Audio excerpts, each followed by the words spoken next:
નમસ્કાર, હું મેંદપરા ચેતના, જિલ્લો જામનગર, તાલુકો ધ્રોલ.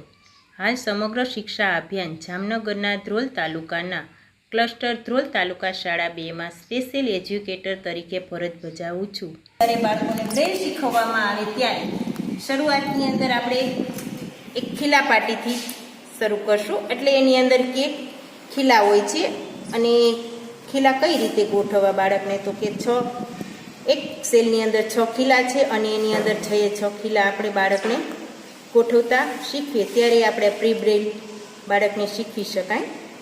ત્યારબાદ આપણી પાસે ચીપ પાટી છે અને ચીપ પાટીની અંદર બાળકને કઈ રીતે એની ફિટ કરવી ચીપ એ વિશે બાળકને આપણે શીખવી અને આગળ કહેશું કે આ રીતે ચીપ પાટીની અંદર ચીપ ફિટ કરી અને કાગળ લગાવી અને કઈ રીતે કાગળને ફિટ કરવો એ પણ આપણે બાળકને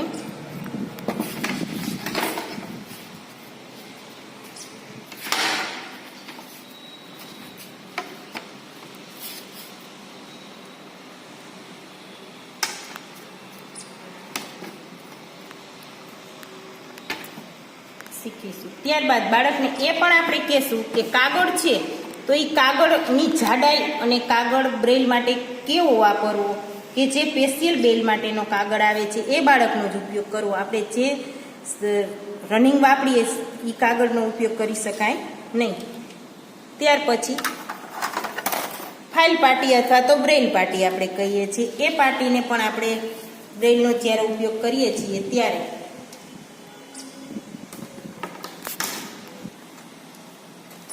જેમાં બાળકને આપણે જ્યારે બ્રેલ શીખવીએ ત્યારે શરૂઆતની અંદર પહેલું, બીજું અને ત્રીજો 3 સેલ છે એ બાળકને મૂકીને સેલ શીખવવો, જેથી એને 3 જે સેલ મૂકેલો હોય છે એને આપણે હાસ્યો ગણાય છે. પછી આપણે પહેલું અને ત્રીજું ટપકું એ રીતે બાળકને શીખવી શકીશું. ત્યાર પછી ક એટલે 1 અને 3, ખ એટલે 4 અને 6, આ રીતે ગ એટલે 1, 2, 4 અને 5, આ રીતે આપણે બાળકને બ્રેલ શીખવી શકાય. એ જ રીતે જે રીતે બાળકને આપણે બ્રેલ શીખવી છીએ એની અંદર બાળકને ખિસ્સા માટે જે ગમે ત્યારે બહાર જવા માટે અથવા તો વાહન વ્યવહારમાં કોઈ પણ જગ્યાએ આપણે બ્રેલ એને લખવું હોય તેને માટેની આ ખિસ્સા પાટી છે, એ ખિસ્સા પાટીનો પણ ઉપયોગ કરી શકે છે.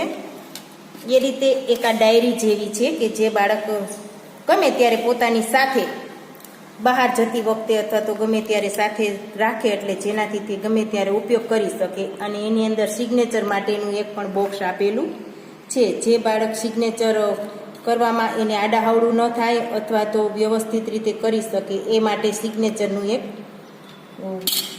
બોક્સ આપેલું છે. ત્યાર પછી ટેલર બોર્ડ અથવા ખીલા પાટી, જે બાળકને ગણિતની પ્રક્રિયા માટે ગાણિતિક ક્રિયા માટે આપણે ઉપયોગી લઈ શકીએ છીએ. આની અંદર ખીલા આપેલા હોય છે અને એ ખીલા છે એ આપણે બાળકને દિશામાં કઈ રીતે ગોઠવવા એ પણ શીખવી શકીશું. કારણ કે તેની અંદર જે ખીલો છે એની અંદર 1, 2, 3, 4, 5, 6, 7 અને 8 આ રીતે 8 બાજુએ આપણે એક ખીલો ગોઠવી અને બાળકને કહી શકીએ છીએ કે આ ખીલાનો જે ભાગ છે ઉપરનો ભાગ એ આપણે ઉપર રાખીશું અને 2 નાના જે ભાગ છે એ રાખીશું નીચે, એટલે આ રીતે 1 કરી શકાય. પછી એને સીધો જ આપણે આ સાઈડ કરશું એટલે 2 થશે. ત્યાર પછી એમ 8 ખૂણા અને ત્યાર પછી જ્યારે 9 કરવો હશે ત્યારે ઊંધો એકડો આપણે લેશું. એ રીતે બાળકને આપણે ગાણિતિક ક્રિયા સરવાળા, બાદબાકી, ગુણાકાર, ભાગાકાર એ આપણે આ ટેલર બોર્ડની અંદર શીખવી શકાય છે. ટેલર બોર્ડ 2 પ્રકારની છે, એક લોખંડના લાકડાની પટ્ટીવાળી છે અને અત્યારે હાલ જે નવી આવે છે તે પ્લાસ્ટિકની ફ્રેમવાળી હોય છે અને એમાં પ્લાસ્ટિકના ખીલા આવે છે, આમાં જ્યારે લોખંડના ખીલા આવે છે. ત્યારબાદ આપણે એબેકસની ઓળખ કરાવશું. તો કે એબેકસ છે એક એવી વસ્તુ છે કે જે પ્લાસ્ટિકની એની ફ્રેમ હોય છે અને એની અંદર 5 મણકા નીચેની સાઈડ અને એક ઉપરની સાઈડ એ રીતે હોય છે. એટલે એ બાળકને આપણે એબેકસની અંદર 1 થી 100 સુધીના અંક અથવા તો દશક શતાંક સુધીના અંકો 1000 સુધીના શીખવી શકાય છે. આની અંદર પણ સરવાળા, બાદબાકી, ગુણાકાર અને ભાગાકાર આપણે ગાણિતિક ક્રિયા કરાવી શકાય છે. આપણે ડેઝીપ્લિયર છે. આ ડેઝીપ્લિયર છે એ બાળકોને ગીત સંભળાવવા માટે આપણે ઉપયોગ કરીએ છીએ. કેમ કે બાળકને જ્યારે મોબાઈલમાં આપણે ગીત સંભળાવીએ ત્યારે એટલો બધો અવાજ આવતો નથી, પણ મોબાઈલની અંદર જ્યારે આ પિન લગાવી અને બાળકને ગીત સંભળાવી ત્યારે ખૂબ જ સરસ રીતે અવાજ આવે છે. અને એના માટેનું આ રિમોટ છે કે બાળકને જ્યારે રિમોટનો ઉપયોગ દ્વારા આપણે વધારે અવાજ સંભળાવી શકીએ એના માટે એમાં રિમોટ પણ આપેલું છે. ત્યાર પછી ગણિતના સાધનો માટે કે જે આપણે કાટકોણ, ત્રિકોણ, લઘુકોણ એના માટે બાળકને એ શીખવી શકીએ કે જે આ છે એમાં ઉપસાવેલા ટપકા છે અને આ કાટકોણ છે. ત્યાર પછી કાટકોણનો આકાર કેવો હોય છે, એના ઉપર જે ટપકા આપેલા છે એના દ્વારા 1 2 3 4 5, 5 એ બીજું અને આ 10 એ બીજું, એ રીતના એના ટપકા કરેલા ઉપસાવેલા હોય છે. એટલે બાળક સરળતાથી શીખી શકે છે કે આ કાટકોણ છે. ત્યાર પછી ત્રિકોણ, તો કે ત્રિકોણના ત્રણેય બાજુ સરખા હોય છે અને એની અંદર પણ 5 એક ઉપસાવેલું ટપકું, 10 એ બીજું ટપકું, એ રીતને નીચે બતાવેલા હોય છે, જેથી બાળક સરળતાથી શીખી શકે છે. એ રીતે લઘુકોણે પણ હોય છે કે અર્ધગોળ જેવું જે છે એની અંદર બાળકને એ રીતે ઉપર નાના નાના ટપકા આપેલા છે, ગીસીએ, એક ગીસીએ, એવી રીતના અલગ અલગ, એટલે આ લઘુકોણ પણ ઓળખાય છે. ત્યાર પછી એની જે સ્કેલ છે, સ્કેલની અંદર એ બાળકને 1 2 3 4 5 એમ સળંગ ટપકા બતાવેલા હોય છે ઉપસેલા, અને 5 એ 2, પછી 5 એ પાછો 3, એ રીતે 10 એ 3, એ રીતે 5 એ 2 અને 10 એ 3, એમ 3 ને 2 ટપકા આપેલા હોય છે. એટલે બાળકને ખ્યાલ આવી જાય હોય છે કે અહીંયા 5 જ છે અને 3 છે, અહીંયા 10 છે, પાછું 5 અહીંયા 2 છે અને 3 છે ત્યાં 10 છે. એ રીતે આપણે બાળકને જે કંપાસના સાધન છે એની પણ ઓળખ કરાવી શકીએ. ત્યારબાદ આ પાસું છે કે ગેમ છે, બાળકોની અંદર શબ્દોની ગેમ. દાખલા તરીકે કમલ લખવું હોય તો કનું એક ટપકું, મનું જે છે તે ટપકા અને લના, એ રીતે કમલ. બાળક ગેમ સાથે અને રમત સાથે આ પાસાનો ઉપયોગ કરી અને બાળક ગેમ રમી શકે છે. જ્યારે બાળક લૂડો કે સાપસીડીની રમત રમતું હોય ત્યારે બાળકને આપણે કહીએ કે આ કેટલા છે, તો એ ત્યારે બાળક કહી શકે છે કે ઉપસાવેલું ટપકું છે તો 1, 2 હોય તો 2, 3 હોય તો 3. એ રીતે જ્યારે લૂડો અથવા તો સાપસીડીની રમત રમતા હોય છે ત્યારે બાળક અને પાસા તરીકે ઉપયોગ કરી શકે છે. આ બ્રેલ ઘડિયાળ છે. બ્રેલ ઘડિયાળ એ એવી છે કે જેને અંદર ઉપસાવેલા ટપકા છે અને એ ટપકા અને એનો કાચ પણ એવી રીતે હોય છે કે તરત ખોલીને જોઈ શકે છે અને સ્પર્શ દ્વારા હાથ ફેરવી અને બાળક ઉપસાવેલા ટપકાથી કહી શકે છે કે આટલા વાગ્યા.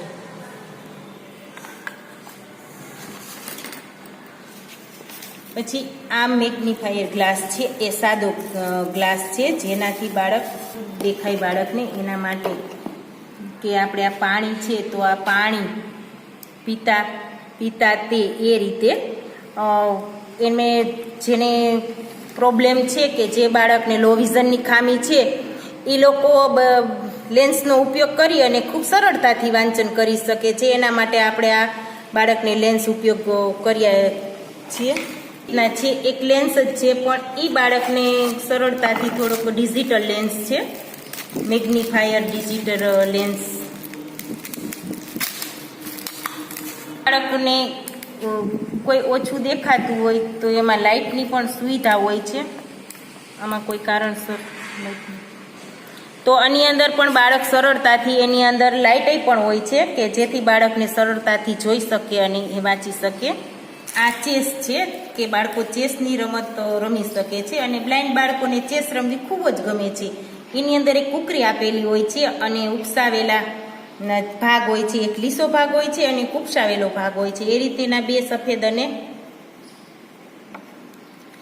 2 રીતના પાસા હોય છે, બ્લેક અને સફેદ. તો આ બાળકને જ્યારે બ્લેક પાસું હોય ત્યારે એ રીતે મૂકે છે અને પાસા મૂકી અને બાળકને આપણે ચેસ શીખવી શકીએ છીએ. કુકરીવાળો દડો છે કે બાળક જ્યારે ક્રિકેટ રમે છે ત્યારે દડાને કઈ રીતે ફેંકવું, કઈ દિશામાં જાય, તો એ જ્યારે ફેંકે છે ત્યારે અવાજ કરીને જ ફેંકે છે, એટલે કે સામે જે હોય છે એને ખ્યાલ આવે કે દડો આ દિશામાં આવે છે અને આ રીતે આવે છે. એટલે આપણી પાસે એક રમવા માટેનો કુકરીવાળો દડો પણ છે. કેન કહેવાય ને, એ સ્ટીક છે બ્લાઇન્ડ માટેની. એક બ્લાઇન્ડ સ્ટીક છે એ સાદી છે અને એક ડિજિટલ છે. જે ડિજિટલ સ્ટીક છે, સાદી સ્ટીક છે, એ આપણે ગમે ત્યારે જ્યારે ઉપયોગ કરીએ છીએ કે ફોલ્ડિંગ સ્ટીક છે, એટલે ફોલ્ડિંગ સ્ટીકને આપણે વાળી અને ગમે ત્યારે ઉપયોગ કરી શકાય છે. એની અંદર એક પ્લાસ્ટિકની નીચે એક આપેલી હોય છે ડટી, જે વિદ્યુતનું ક્યારેય પણ કોઈ શોર્ટ સર્કિટ હોય અથવા તો ખાડો આવે કે જ્યારે સમાંતર જગ્યાએ હાલતા હોય ત્યારે એક સરખો અવાજ આવે ને, અને થોડું ત્યાંથી ખાડો હોય અથવા તો કોઈ જગ્યા બદલી જતી હોય, એક બાજુ રોડ હોય ને એક બાજુ ધૂળવાળી જગ્યા હોય, તો પણ એનો અવાજ તરત બતાવી શકે છે કે આ રીતનો રસ્તો છે. એના માટેની આપણે આ એક છે કે એની ઉપયોગ કરી શકે છે, અને એને પાછું આપણે વાળી અને મૂકી પણ શકાય છે, એટલે ફોલ્ડિંગ સ્ટીક છે. અને બીજી એક આપણી પાસે સ્માર્ટ કેન છે. સ્માર્ટ કેન છે એ એવી કેન છે કે જેને આપણે ઉપયોગ કરીએ છીએ અને ખૂબ બાળકોને અંધ માટે અથવા તો બ્લાઇન્ડ બાળકો માટે ઉપયોગ આવે છે, જેની અંદર એક સ્વિચ આપેલી છે. એ સ્વિચ ચાલુ કરો એટલે તમને જ્યારે રસ્તા ઉપર હાલવાનું ચાલુ કરો તો 3 મીટરની અંતરે કોઈ પણ વસ્તુ હોય છે તો એનું તમને તરત વાઇબ્રેટ થાય છે, અથવા તો એનું મ્યુઝિક છે ધીમું ધીમું આવતું હોય છે, પણ એટલે એના કારણે તરત ખ્યાલ આવે છે કે 3 મીટરની અંતરે કંઈ પણ વસ્તુ પડેલી છે, એટલે અગાઉથી તે થોડુંક સાવચેત થઈ જાય છે. એના માટેની આ ડિજિટલ કેન બહુ ખૂબ જ ઉપયોગી આવે છે. આ લાર્જ પ્રિન્ટ પુસ્તક છે, જે બાળકોની અંદર લો વિઝનની ખામી ધરાવતા હોય તો સરળતાથી વાંચી શકે. એ આપણે બાળકોને આ આપીએ છીએ શાળામાં, જેથી કરી અને જે મારું ઘર છે કલરવની અંદર, તો એ આપણે જે બુક છે એ ખૂબ નાની હોય છે, જેમાં લો વિઝનની ખામી ધરાવતા બાળકોને તકલીફ પડે છે વાંચવામાં, જ્યારે આ લાર્જ પ્રિન્ટ પુસ્તક હોય છે એ તે સરળતાથી વાંચી શકે છે.